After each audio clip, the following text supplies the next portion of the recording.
New at 4, it's a decision that could change how healthcare is run as we know it. Voters are being asked to consider a proposed law that could mandate nurse-to-patient ratios throughout the state.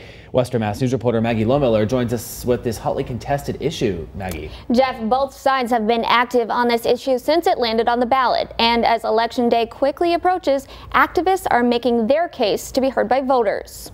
Yes or no? This is going to change patients from patients into just being a number. I feel it's very important for patients to have enough nurses.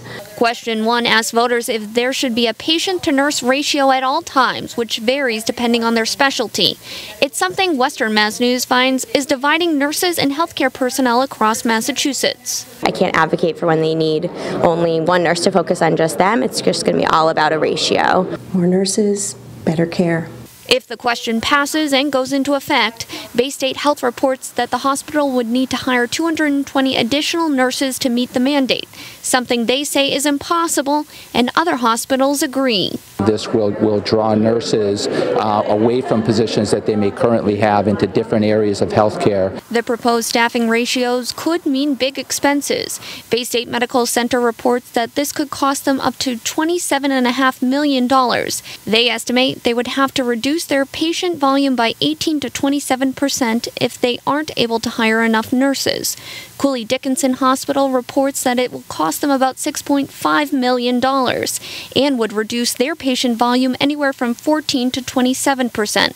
Yes voters, however, say that the hospitals have the money to pay executives healthy wages, but do not want to fund adequate staffing.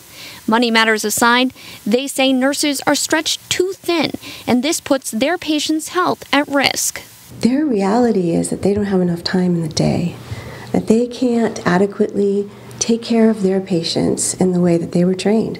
One of the big concerns is about meeting the demands during a crisis situation. Under this proposal, there is no exemption for kind of crisis situations. So particularly in an emergency department, there would be no ability for that emergency department to get a waiver from the staffing ratios. Hospitals could face a fine of $25,000 for being non-compliant. As long as the hospital is doing their best to hire these nurses and put the ratios out there, then there won't be any fines.